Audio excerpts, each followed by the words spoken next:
மிகப்பெரிய போராட்டம் இளைஞர்களுடைய சக்தி என்ன அப்படின்றத மறுபடியும் நிரூபிக்கிற விதமா நீட்டுக்கு எதிர்ப்பு தெரிவிச்சு மாணவர்கள் போராடினாங்க. அது வெற்றியும் பெற்றிருக்கு. முதலமைச்சர் தரப்புல இருந்து எந்த ஒரு நிலையான ஒரு அறிக்கை வெளியாகல அப்படின்ற ஒரு கோபம் மாணவர்கள் மத்தியில இருக்கு அப்படின்றது தெரியுது.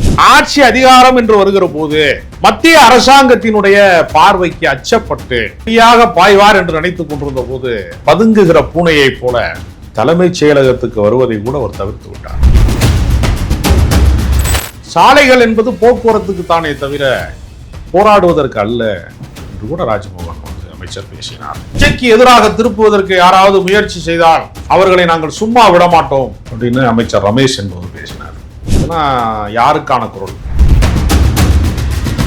திமுகவுடைய பின்னணியில இந்த போராட்டம் நடக்குது அப்படின்னு திசை திருப்ப முயற்சித்தாங்கன்ற விமர்சனங்கள் கூட இடையில அப்பட்டமான பொய். திமுகவை சேர்ந்தவர்கள் தங்கள் ஆதரவை தெரிவித்தார்கள். மாணவர்கள் தான் போராடுகிறார்கள். இப்ப ராஜ்மோகன் கூட தான் கடைசி நாள்ல வந்தாரு. கட்சிக்காரங்க தூண்டி விட்டு இது நடக்குதுன்னு சொல்றது அயோக்கியத்தனம். இதை பாஜக செய்கிறது.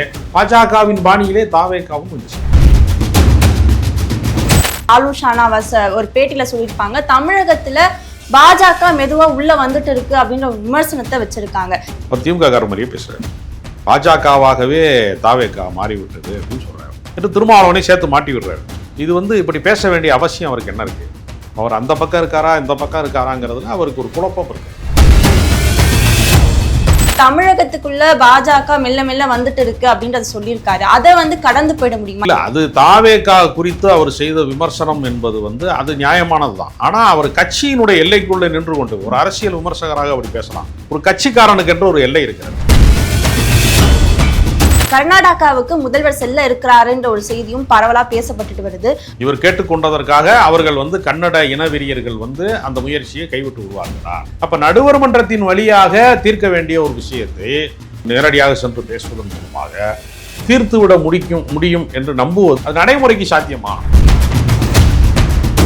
தாவேகா அமைச்சர்கள் முன்வைக்கிற கருத்துகள் எல்லாமே நாங்க நீட்டுக்கான ஒரு எதிர்ப்பை தெரிவிக்கிறோம், அதே மாதிரி மேகதாது விஷயத்திலையும் எங்களுடைய எதிர்ப்பை ரொம்ப தீவிரமா முன்னெடுத்துட்டு வரோம் அப்படின்றதான் தொடர்ந்து சொல்லிக்கிட்டு இருக்காங்க. இல்ல, அது வாய்ஜாலம் தான் காட்டுறாங்க. என்ன பிரச்சனைனாலும் சரி எல்லாத்துக்கும் திமுக தான் காரணம், கடந்த அரசு அதை சரியா கையாளல என்று இந்த ரெகுலர் டயலாக வச்சு ஏமாத்துறாங்க.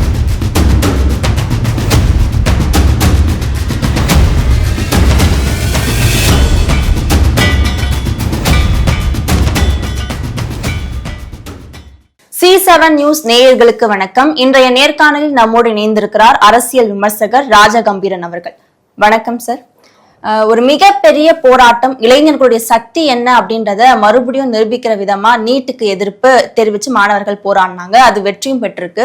ஆனா தமிழகத்துல அதோடைய ஸ்டாண்டுன்றது நீட் ஒழிக்கணும், நீட்டே வேண்டாம் அப்படின்றதுதான். அதுக்கான போராட்டமும் தொடர்ந்துட்டு இருக்கு. இதை எப்படி எடுத்துக்கிறது சார்? முதலமைச்சர் தரப்புல இருந்து எந்த ஒரு நிலையான ஒரு அறிக்கை வெளியாகல அப்படின்ற ஒரு கோபம் மாணவர்கள் மத்தியில இருக்கு அப்படின்றது தெரியுது. இதை எப்படி எடுத்துக்கிறது? தமிழ்நாட்டினுடைய முதலமைச்சராக விஜய் வருவதற்கு முன்பு நீட் எதிர்ப்பிலே அவர் உறுதி காட்டுவதாகத்தான் பேசினார். பள்ளி மாணவ மாணவியர்களுக்கு பரிசளிக்கிற விழாவிலே கூட அவர் நீட் எதிர்ப்பு குறித்து பேசியிருக்கிறார். அனிதாவினுடைய மரணத்திற்கு கூட நேரடியாக சென்றிருக்கிறார். இப்படியெல்லாம் ஒரு பக்கம் அவருக்கு இருந்தால் கூட ஆட்சி அதிகாரம் என்று வருகிற போது மத்திய அரசாங்கத்தினுடைய பார்வைக்கு அச்சப்பட்டு ஒரு பதுங்குகிற பூனையை போல புலியாக பாய்வார் என்று நினைத்துக் கொண்டிருந்த போது பதுங்குகிற பூனையை போல விஜய் தன் கருத்தை வெளிப்படுத்துவதிலே 2 நாளைக்கு போராட்டம் மிக வேகமாக துரிதமாக நடந்த போதெல்லாம் தலைமைச் செயலகத்துக்கு வருவதை கூட அவர் தவிர்த்து விட்டார். நீட் எதிர்ப்பிலே மிக தீவிரம் காட்டியவர்களாக தங்களை காட்டிக் கொண்டவர்கள் தான் இன்றைக்கு அமைச்சராக இருக்கக்கூடிய ராஜ்மோகன், லயோலா மணி, இது மாதிரி பல பேர் நீட் எதிர்ப்பிலே கடந்த காலங்களிலே ஜல்லிக்கட்டு போராட்டங்களிலே எல்லாம் நேரடியாக களத்திலே நின்றவர்கள் தான். ஆனால் அவர்கள் என்ன மாதிரி லாங்குவேஜ்ல பேசினாங்க? சாலைகள் என்பது போக்குவரத்துக்கு தானே தவிர போராடுவதற்கு அல்ல என்று கூட ராஜ்மோகன் அமைச்சர் பேசினார். அதே மாதிரி அவர்கள் விஜய்க்கு எதிராக திருப்புவதற்கு யாராவது முயற்சி செய்தால் அவர்களை நாங்கள் சும்மா விட மாட்டோம் அப்படின்னு அமைச்சர் ரமேஷ் என்பவர் பேசினார். இதெல்லாம் யாருக்கான குரல்? பல கல்லூரிகளிலே அந்த கல்லூரியினுடைய வளாகத்திற்கு உள்ளேயே உள்ளிருப்பு போராட்டம் நடத்தி கொள்ளுங்கள், தெருவுக்கு வந்து விடாதீர்கள் என்று காவல்துறையை வைத்துக் கொண்டு மிரட்டி இருக்கிறார்கள். மாணவர் சங்கத்தினுடைய பிரதிநிதிகளாக இருக்கிறவர்கள், மாணவர்களாக இருக்கிறவர்கள் பல பேரை பல்கலைக்கழகங்களுக்கு உள்ளே சென்று முன்கூட்டியே அரெஸ்ட் பண்ணியிருக்கிறாங்க, கைது செய்திருக்கிறார்கள். பல கூட்டணி கட்சியினுடைய தலைவர்களே கூட, சிபிஎம் மாநில செயலாளர் சண்முகம் போன்றவர்களே கூட கண்டன அறிக்கை வெளியிட்டார். சிபிஎம் மாநில குழு உறுப்பினராக இருக்கக்கூடிய கனகராஜ் போன்றவர்கள் எல்லாம் கண்டனம் தெரிவித்தார்கள். யாரோ தூண்டி விட்டுதான் இந்த போராட்டம் நடக்கிறது என்றெல்லாம் பேசினார்கள். திமுகவுடைய பின்னணியில இந்த போராட்டம் நடக்குது அப்படின்னு திசை திருப்ப முயற்சித்தாங்கன்ற விமர்சனங்கள் கூட இடையில அப்பட்டமான பொய். ஏனென்றால் பாலன் இல்லத்திலே நடந்த, அந்த இந்திய கம்யூனிஸ்ட் கட்சியினுடைய தலைமை அலுவலகத்திலே நடந்த வந்த மாணவர் எழுச்சி போராட்டத்திலே நான் 2 நாட்கள் ஒரு பார்வையாளனாக இங்கு கலந்து கொண்டேன். நான் 2 நாட்கள் அந்த மாணவர்களோடு நானும் உடன் நின்றேன். எப்படி போராட்டம் நடக்கிறது என்பதை நான் நேரடியாக பார்த்தேன். திமுகவுக்கு அதுக்கு எந்த சம்பந்தம் கிடையாது. திமுகவை சேர்ந்தவர்கள் தங்கள் ஆதரவை தெரிவித்தார்கள். மாணவர்கள் தான் போராடுகிறார்கள். பல அரசியல் கட்சிக்காரர்கள் இப்ப ராஜ்மோகன் கூட தான் கடைசி நாள்ல வந்தாரு. எல்லா கட்சியிலும் வந்தாங்க. அதான் உண்மை. அதனால நீட்டு ஒழிப்பை நீண்ட காலமாக 10 ஆண்டுகளுக்கு மேலாக பேசி வரக்கூடிய கட்சி திமுக தான் என்கிற அடிப்படையில் அவங்க ஆதரவு தெரிவிக்கிறாங்க. அதாவது ஜல்லிக்கட்டு போராட்டத்திலே இளைஞர்கள் முன்னிறுத்தப்பட்டார்கள், இயக்கங்கள் கட்சிகள் எல்லாம் பின்னாடியில இருந்து ஆதரவு தெரிவிக்கிறது. அப்படிதான் நம்ம அதை பார்க்கணும். அதேதான் இந்த தமிழ்நாட்டில் நடந்த போராட்டங்களும், ஏன் இந்திய அளவில் நடந்த போராட்டம், புதுடெல்லியிலே நடந்த போராட்டம், எல்லா இடங்களிலும் நடந்த போராட்டங்கள் என்பது மாணவர்கள் தான் நடத்தினார்கள். தலைவர்கள் போய் அவங்களுக்கு ஆதரவு தெரிவித்தார்கள். திருமாவளவன் சென்றார், கனிமொழி போன்ற நம்ம நாடாளுமன்றத்தினுடைய உறுப்பினராக இருக்கக்கூடியவங்க எல்லாம் சென்றாங்க. பல பேர் நேரடியாக இந்த போராட்டத்திற்கு தங்களுடைய ஆதரவை, எழுச்சியை நேரடியாக போய் ஆதரவு தெரிவித்தார்கள். அப்படிதான் பார்க்கணுமே தவிர கட்சிக்காரங்க தூண்டி விட்டு நடக்குதுன்னு சொல்றது அயோக்கியத்தனம். இதை பாஜக செய்கிறது. பாஜகவின் பாணியிலே தாவேகாவும் கொஞ்சம் செய்யுது. சார், இப்ப சமீபத்துல ஆளுஷ் ஷானவாஸ் ஒரு பேட்டியில சொல்லியிருப்பாங்க, தமிழகத்துல பாஜக மெதுவா உள்ள வந்துட்டு இருக்கு அப்படின்ற விமர்சனத்தை வச்சிருக்காங்க. இதை எப்படி எடுத்துக்கிறது சார்? விசிகா யாருடைய கூட்டணியில் இருக்கிறது? தாவேகாவுடைய கூட்டணியில் இருக்கிறது. வெறுமனே வெளியிலிருந்து ஆதரவு என்று சொல்லுகிற இந்திய கம்யூனிஸ்ட் கட்சியை போல, மார்க்சிய கம்யூனிஸ்ட் கட்சியை போல வெளியிலிருந்து ஆதரவு தெரிவிக்கிறதா என்று கேட்டால் இல்லை. அமைச்சரவையில் பங்கேற்கிறது. வன்னிய அரசு சமூக நீதித்துறையினுடைய அமைச்சராக இருக்கிறார். அப்ப அந்த கட்சியினுடைய பிரதிநிதியாக தன்னை சொல்லிக் கொள்ளுகிற, முதன்மை செயலாளர் என்று தன்னை சொல்லிக் கொள்ளக்கூடிய, முன்னாள் சட்டமன்ற உறுப்பினராகவும் இருக்கக்கூடிய ஆளுஷ் ஷானவாஸ் கட்சியினுடைய குரலாக பேச வேண்டுமா, திமுகவின் குரலாக பேச வேண்டுமா என்ற ஒரு கேள்வி இருக்கு. அவர் திமுக கார மாதிரியே பேசுறாரு. பாஜகவாகவே தாவேகா மாறிவிட்டது அப்படின்னு சொல்றாரு. அதுல நெருடல் இருக்கிறது திருமாவளவனுக்கு என்று திருமாவளவனை சேர்த்து மாட்டி விடுறாரு. இது இப்படி பேச வேண்டிய அவசியம் அவருக்கு என்ன இருக்கு? ஆரம்பத்தில இருந்து இந்த ஒரு விமர்சனம் அவர் மேல வைக்கப்பட்டு இருந்து இது ஒரு நெருடல் தான் திருமாவளவன் அவர்களுக்கு ஏற்கனவே இருந்தது அப்படின்னு சொல்லிட்டு இருந்தாங்க. சோ இது வெளிப்படையா தெரிய ஆரம்பிக்குதுன்னு எடுத்துக்கலாம். இல்ல, அதாவது அவர் மீண்டும் போட்டியிடுவதற்கு அவருக்கு வாய்ப்பு கிடைக்கவில்லை என்கிற விரக்தியில் இருந்தார். எந்த செயல்பாட்டிலும் பங்கு பெறாமல் இருந்தார். வெளிநாட்டிலே போய் மாசக்கணக்காக தங்கினார். கட்சியினுடைய அடையாளங்களை எல்லாம் அவருடைய சமூக வலைத்தளங்களிலே, எக்ஸ் தளங்களிலே எல்லாம் விசிகா என்கிற பெயரை முற்றிலுமாக அகற்றினார். எல்லாமே பண்ணாரு. அப்ப என்ன செஞ்சாரு? திருமாவளவனுடைய தயவிலே எப்படியாவது போய் ஆதவர்ஜுனாவை பார்த்து எனக்கு வக்போர்டு சேர்மன் வாங்கி கொடுங்க, வாரிய தலைவர் வாங்கி கொடுங்க என்று ஒரு பக்கம் முயற்சி செய்தார். இன்னொரு பக்கம் என்ன செய்தார்னா, திமுக பேரம் பேசி பனையூர் பாபு சேர்வதற்கு பின்பு ஆளுஷ் ஷானவாஸ் சேரப்போகிறார் என்று செய்தி வந்தது. அப்ப அந்த பக்கம் போய் என்ன பண்ணார்னா, திமுக எனக்கு துணை பொதுச் செயலாளர் கொடுங்க, ராஜ்யசபா உறுப்பினர் கொடுங்க, எனக்கு ஏதாவது உத்தரவாதம் கொடுங்க, அப்பதான் உங்க கட்சிக்கு நான் வர முடியும்னு அங்கே போய் பேரம் பேசினார். திமுக மாதிரி மிகப்பெரிய கட்சியில போய் துணை பொதுச் செயலாளர் கேட்டா அவங்க கட்சியில அப்படிலாம் கொடுக்க மாட்டாங்க. அங்க கட்சியில நீண்ட காலமாக பணியாற்றுகிறவர்களே படிநிலையில தான் அந்த உயரத்துக்கு வர முடியும். அதனால அங்கு பேரம் படியவில்லை அப்படின்னு என்ன செஞ்சாருன்னா, காமராஜர் அரங்கத்திலே நடந்த விசிகாவின் விருது வழங்குற விழாவுக்கு இந்த பக்கம் வந்தார். அவர் அந்த பக்கம் இருக்காரா இந்த பக்கம் இருக்காராங்கிறதுல அவருக்கு ஒரு குழப்பம் இருக்கிறது. அதனால அவர் என்ன செய்யறாருன்னா, தாவேகாவை ஏன்னா தாவேகால வாரிய தலைவர் கேட்டார், கொடுக்கல. இந்த கோபம் அவருக்கு இருக்கிறது. இந்த பக்கம் திருமாவளவன் மேலேயும் ஒரு கோபம் இருக்கு. திரும்ப சீட்டு கொடுக்கல. சீட்டு கொடுத்தா நம்மளும் வன்னியரசு மாதிரி அமைச்சராயிருக்கலாம், அந்த வாய்ப்பு தட்டி பறிக்கப்பட்டு விட்டது. அதனால அவருக்கு திருமாவளவன் மேலேயும் கோபம் இருக்கு, சீட்டு கொடுக்கலங்கிற கோபம். இந்த பக்கம் தாவேகா மேலேயும் கடுமையான கோபம் இருக்கு. என்ன கோபம்னா, வாரிய தலைவர் தரமாட்டேன்ட்டாங்க. அதனால அவர் என்ன செய்யறாருன்னா, ஒரு கடுமையான விமர்சனத்தை முன்வைப்போம். ஏன்னா நம்மளை மறந்துட்டாங்க, அதிரடியாக ஏதாவது சொன்னாங்கன்னா நம்மளை ஞாபகம் வச்சிருப்பாங்கிற ஒரு அடிப்படையில கொஞ்சம் சீன் போட்டுக்கிட்டு தர்றாரு. இது கட்சிக்குள்ள ஒரு முரண்பாடை ஏற்படுத்தாதா? ஏற்கனவே முரண்பாடு இருக்கிறப்ப மறுபடியும் திமுகவுல இணையத்துக்கான ஒரு வேலைகளை ஆளூர் ஷானவாஸ் எடுக்கிறாருன்னு நம்ம புரிஞ்சுக்கலாம். அப்படிதான் அதற்கு அர்த்தம் அதுதானே. கட்சி கட்டுப்பாட்டை மீறி அவர் பேசுகிறார் அப்படின்னு சொன்னா தொடர்ந்து பேசினா, ஏற்கனவே ஆதவர்ஜன் அப்படி பேசினாரு, உள்ளுக்குள்ள இருந்து கொண்டு ஒரு கரெக்டா பண்ணிக்கிட்டே இருந்தாரு. ஒரு கட்டத்துக்கு மேல என்ன செஞ்சாங்க, கட்சியிலிருந்து இடைநீக்கம் செய்கிறேன் சொன்னாங்கல்ல. சங்கத்தமிழன் அப்படின்னு சொல்லக்கூடிய ஒரு மாநில இளைஞர் பாசறையினுடைய ஒரு செயலாளர் என்ன செஞ்சாரு, இதே மாதிரி ஏடிக்கு போட்டியா கட்சியை பத்தி பேசிட்டே இருந்தாரு. கடைசியில் என்ன பண்ணாங்க, இடைநீக்கம் பண்ணாங்கல்ல.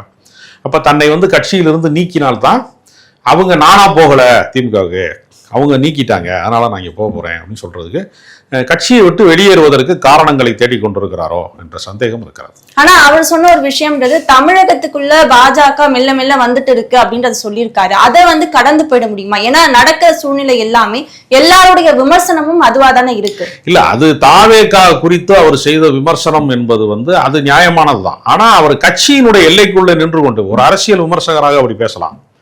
ஒரு கட்சிக்காரனுக்கு என்று ஒரு எல்லை இருக்கிறது. இப்போ திமுகவை ஆதரிப்பவர்கள் பேசுவதற்கும் திமுக காரர்கள் பேசுவதற்கு வேறுபாடு இருக்கிறது. இப்போ நான் திமுகவை திராவிட கொள்கைகளை ஆதரிப்பவன். ஆனால் திமுக தவறு செய்தால் சுட்டிக்காட்டக்கூடிய வாய்ப்பு கிடைக்கும் போது நான் சுட்டிக்காட்டுவேன். சாம்சங் போராட்டத்திலே தொழிலாளர்களை காவல்துறை வேட்டையாடுகிறது, கைது செய்கிறது, அது தவறான முன்னுதாரணம் அப்படிங்கிறத நான் கண்டிச்சு பேசியிருக்கேன்.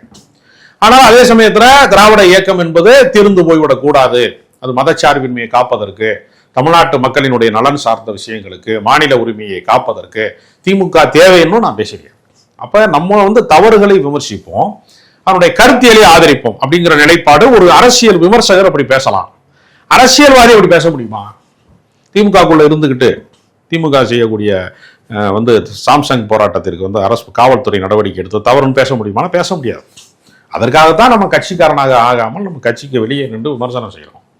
அவர் கட்சிக்குள்ளே இருந்து கொண்டு கண்ணாடி மாளிகைக்கு உள்ளே இருந்து கொண்டு கல்லறிவதுன்னு சொல்லுவாங்க. ஆளூர் ஷானவாஸ் விசிகாவினுடைய அந்த பொறுப்பிலே இருந்து கொண்டே விசிகாவுக்கு எதிராக பேசி வருகிறார் என்பது தவறான விஷயம். அதே சமயம் இப்ப கர்நாடகாவுக்கு முதல்வர் செல்ல இருக்கிறாருன்ற ஒரு செய்தியும் பரவலா பேசப்பட்டு வருது. அதுக்கான உரிய தகவலும் 2-3 நாள்ல வெளியாகிடும் சொல்லிட்டு இருக்காங்க. ஆனா இதுக்கு எதிர்கட்சிகள் தொடர்ந்து ஒரு எதிர்ப்பை தெரிவிச்சுட்டு வராங்க. எதுக்காக முதல்வர் கர்நாடகா செல்லணும், இவரோட சூழ்ச்சி வலையில சிக்க போறாருன்ற விமர்சனங்கள் வைக்கப்படுது. இதை எப்படி எடுத்துக்கிறது சார்? இவர் கர்நாடகத்திற்கு செல்வதன் மூலமாக மேகதாது அணை கட்டுவதை அவர்கள் நிறுத்தி விடுவார்களா? இவர் கேட்டுக்கொண்டதற்காக அவர்கள் கன்னட இனவெறியர்கள் அந்த முயற்சியை கைவிட்டு விடுவார்களா? இப்படி ஒரு கேள்வி இருக்கிறது.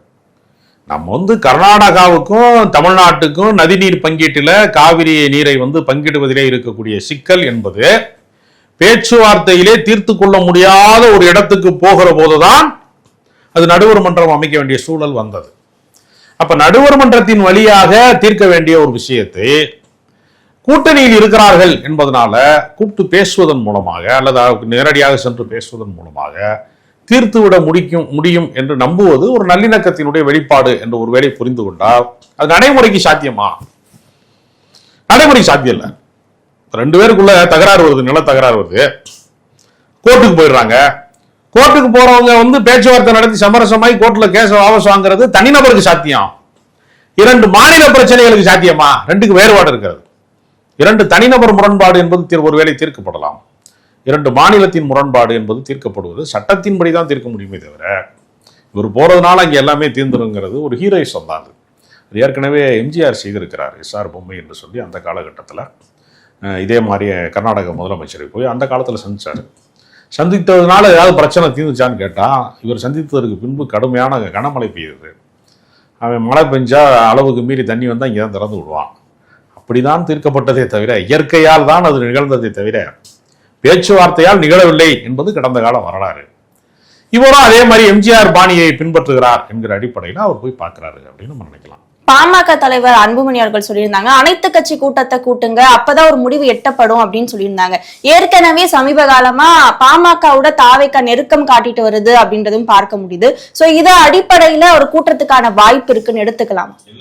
அன்புமணி பலமுறை போய் விஜய் சந்தித்து விட்டார். அதனால இணக்கமாக தான் இருக்கிறார்கள், அது ஒன்றும் சந்தேகம் கிடையாது. விசிகா கூட்டணியில் இருக்கிற காரணத்தினால அன்புமணியை சார்ந்தவர்கள் அவர்களுடைய சட்டமன்ற உறுப்பினர்கள் ஆதரவு தெரிவிக்காமல் இருக்காங்க. அப்படித்தான் புரிந்து கொள்ள வேண்டும். அனைத்து கட்சி கூட்டத்தை கூட்ட வேண்டும் என்பது அன்புமணி ராமதாஸின் கோரிக்கை மட்டும் அல்ல. கம்யூனிஸ்ட் கட்சியும் அதே தான் சொல்லுது. சண்முகம் போன்ற தலைவர்களும் அதான் சொல்றாங்க. அனைத்து கட்சி கூட்டத்தை கூட்டுவதன் மூலமாக, ஏன்னா இது வந்து தாவேகா பிரச்சனை கிடையாது, தமிழ்நாட்டின் பிரச்சனை. இது இந்த நதிநீர் பிரச்சனை என்பது இந்த காவிரியில வந்து அந்த கடைமடை வரைக்கும் தண்ணீர் பாய வேண்டும் என்பது விவசாயிகளுடைய பிரச்சனை. ஒருவேளை மேகதாதுவுக்கு குறுக்கே அணையை கட்டி தண்ணீர் நீர்வரத்தை தடுத்து விட்டார்கள் என்று சொன்னால், தஞ்சையினுடைய அந்த காவிரி டெல்டா பகுதி விவசாய நிலங்கள் எல்லாம் வெடிச்சு நீர் ஆதாரம் இல்லாமல் பாலைவனமாக மாறிடும். ஏற்கனவே அந்த மண்ணில் நீ மீத்தேன் எடுப்பது மாதிரியான அந்த கொள்ளைக்கு ஏற்கனவே தயாராக இருக்காங்க. பாலைவனம் ஆகிவிட்டால் அதெல்லாம் மீத்தேன் எடுக்கிறதுக்கு கார்ப்பரேட் நிறுவனங்களுக்கு, ஒரு பெரிய கனிம வள கொள்ளைகளுக்கு பெரிய பயன்பாடாக மாறும். அதனால் இது வந்து ஒரு 5 கோடி விவசாயிகளினுடைய வாழ்வாதார பிரச்சனை. இது சாதாரண விஷயம் அல்ல. அதனால் கட்சி முரண்பாடுகளை கடந்து தமிழ்நாட்டின் நலனுக்காக, தமிழ்நாட்டினுடைய விவசாயிகளினுடைய நலனுக்காக எல்லாரும் ஒரு புள்ளியிலே ஒன்று கூட வேண்டும் என்பது ஒரு சரியான கருத்து. அதை கம்யூனிஸ்ட் கட்சிகள் சொன்னாலும், பாட்டாளி மக்கள் கட்சி அன்புமணி சொன்னாலும், யார் சொன்னாலும் அந்த கருத்து சரியானது. அதை விஜய் வந்து செவிமடுக்க வேண்டும், அதற்கான ஏற்பாடுகளை உருவாக்க வேண்டும். அடுத்த கட்ட நடவடிக்கைகள் என்ன மாதிரியான ஒரு செயல் வந்து தமிழக அரசு முன்னெடுத்தா இந்த பிரச்சனைக்கான ஒரு தீர்வு இருக்கும்னு? தமிழக அரசு வந்து தன்னுடைய நடவடிக்கை குறித்து ஒரு பகிரங்கமான ஒரு அறிக்கையோடு செயல்படுகிறதா, பிரகடனத்தோடு செயல்படுகிறதா, வெளிப்படைத்தன்மையாக செயல்படுகிறதா அப்படின்னு கேட்டா ரொம்ப சந்தேகத்துக்குரியதா இருக்கு. நீங்க வந்து பல்கலைக்கழகத்திற்கு வந்து துணைவேந்தராக, வேந்தராக தமிழ்நாட்டின் முதலமைச்சரே இருக்கலாம் அப்படின்னு ஒரு வழக்கு போட்டு ஒரு உரிமையை வென்றெடுக்கிறார்கள். அது தேவையில்லை அப்படின்னு சொல்லி அவங்களே வெளியே வந்து வேறு ஆட்களே வந்து சேர்க்கலாம், மத்திய அரசாங்கம் சார்ந்தவர்களையே வந்து அந்த பாஜக பின்னணி கொண்டவர்களையே கூட நம்ம சேர்க்கலாங்கிற ஒரு ரிலாக்ஸேஷன் எதுக்கு பண்ணாங்க, யாருக்காக பண்ணாங்க? அப்படி ஒரு கேள்வி இருக்கிறது. நீட் விவகாரத்திலேயே இரட்டை வேடத்திலே நடித்தார்கள் தாவேகாக்காரர்கள். அவர்கள் 2 முகத்தோடு இருந்தார்கள். நான் என்ன சொல்றேன், காவல்துறை வந்து மாணவர்களை பாதுகாக்க வேண்டியதானே, எதுக்கு தடியடி நடத்துறதுக்கும் கைது செய்வதற்கும் நீங்கள் வந்து காவல்துறை எதுக்கு அனுப்புறீங்க? இப்ப யார் உத்தரவின் பேரால் வந்து இப்படிப்பட்ட நெருக்கடிகளை நீங்கள் மாணவர்களுக்கு தந்தீர்கள்? இன்னொரு கேள்வி இருக்குல்ல. இப்ப தாவேகாவினுடைய நிலைப்பாடு வந்து கொள்கை நிலைப்பாடு ஒன்றாகவும் நடைமுறை வேறொன்றாகவும் இருப்பது சந்தேகத்துக்குரியதாகத்தான் இருக்கிறது. ஆனா தொடர்ந்து தாவேகா அமைச்சர்கள் முன்வைக்கிற கருத்துகள் எல்லாமே நாங்க நீட்டுக்கான ஒரு எதிர்ப்பை தெரிவிக்கிறோம், அதே மாதிரி மேகதாது விஷயத்திலையும் எங்களுடைய எதிர்ப்பை ரொம்ப தீவிரமா முன்னெடுத்துட்டு வரோம் அப்படின்றதான் தொடர்ந்து சொல்லிக்கிட்டு இருக்காங்க. இல்ல, அது வாய்ஜாலம் தான் காட்டுறாங்க. இப்ப நீங்க உதாரணத்திற்கு இஸ்லாமிய சிறைவாசிகள் நீண்ட நாட்களாக எந்த விதமான குற்ற பின்னணியும் இல்லாதவர்கள் கூட விசாரணை கைதிகளாகவே பல ஆண்டுகள் வந்து பல பேர் சிறை தண்டனை அனுபவித்து விட்டார்கள். இன்னும் மீதம் இருக்கக்கூடிய பல பேருக்கு வந்து அந்த தண்டனை காலத்தை கடந்து சிறை தண்டனையை அனுபவித்து விட்டார்கள். அவர்களை விடுதலை செய்ய வேண்டும் அப்படின்னு ஒரு கோரிக்கை இருக்கு. அந்த கோரிக்கை குறித்து மாநிலத்தினுடைய அந்த நிர்மல்குமார் என்கிற அமைச்சரிடத்திலே கேட்கிற போது ஒன்றிய அரசு ஒப்புதல் கொடுத்தால் அதை செய்யலாம்ங்கிறார். ஒன்றிய பாஜக அரசு வந்து இஸ்லாமியர் விடுதலைக்கு ஒப்புதல் கொடுக்குமாமல்ல. அப்போ வெறும் வாய்ஜாலங்கள், நாங்கள் அதை பண்ண போகிறோம், இதை பண்ண போகிறோம், வானத்தை வில்லாக வளைக்க போகிறோம் அப்படின்னு பேசுகிறாங்க. ஆனால் நடைமுறையில் அவங்க என்னவா இருக்கிறாங்கன்னு ஒரு கேள்வி இருக்குது. நீங்கள் தனியார் பள்ளிக்கூட முதலாளிகளுக்கு லைசன்ஸ் எல்லாம் வந்து உரிமம்லாம் வந்து காசு வாங்காமல் கொடுத்தாங்க அப்படின்னு சொல்கிறது மூலமாக தனியார் முதலாளிகளை தான் காப்பாற்றுனீங்க. இப்போ திடீர்னு பார்த்தீங்கன்னா சிபிஎஸ்சி ஸ்கூல் வந்து நிறையா ஸ்கூல் வந்து தமிழ்நாட்டுக்குள்ளே இப்போ நிறைய முளைக்குது. அப்போ அது மும்மொழி கொள்கை என்று சொல்லக்கூடிய 3வது மொழியை வந்து கட்டாயமாக்கக்கூடிய ஒரு விஷயத்தை மத்திய அரசாங்கத்தினுடைய பள்ளிக்கூடங்களின் வழியாக, அவர்களின் பாடத்திட்டங்களின் வழியாக மறைமுகமாக உள்ளே கொண்டு வருகிறார்களாங்கிற சந்தேகம்லாம் இருக்கு. என்ன பிரச்சனைனாலும் சரி, எல்லாத்துக்கும் திமுக தான் காரணம், திமுக தான் காரணம், கடந்த அரசு அதை சரியா கையாளல என்று ஒரு இந்த ரெகுலர் டயலாக வச்சு ஏமாத்துறாங்க. இதே சொல்லிட்டே தர்றாங்க. அவங்க அதிகாரத்தை விட்டு போயிட்டாங்க, நீங்க அதிகாரத்துல இருக்கீங்க. நீங்க பல இடங்களை பாத்தீங்கன்னா தாவேகா மாவட்ட செயலாளர் ஒருத்தர் பாலியல் பிரச்சனையில வந்து அத்துமீறல்ல ஈடுபட்டார்னு ஒருத்தருக்கு அரெஸ்ட் ஆகிறாரு. அந்த கட்சியில பண்பட்டவர்கள், அரசியலுக்கு பக்குவம் உடையவர்கள், தகுதி மிக்கவர்கள், சமூக அக்கறை மிக்கவர்கள்லாம் இல்லாம திரையரங்கத்திலிருந்து நேரடியாக அதிகாரத்துக்கு வந்துட்டாங்க. சினிமா டிக்கெட் வாங்குற ஆட்கள் பூராமே தேர்தலில் டிக்கெட் வாங்கிட்டாங்க, சீட்டு வாங்கிட்டாங்க, எம்எல்ஏ ஆகிட்டாங்க. அப்படிங்கிறனால தகுதியற்றவர்களுடைய எண்ணிக்கை அதிகமாக இருக்கு. அவர்கள் சமூக குற்ற பின்னணி கொண்டவர்களாகவும் பல பேர் இருக்கிறாங்க. இதெல்லாம் ரொம்ப பெரிய அச்சமாக இருக்கிறது. தொடர்ந்து பல்வேறு அரசியல் தகவல்களை பகிர்ந்து கொண்டதுக்கு நன்றி சார்.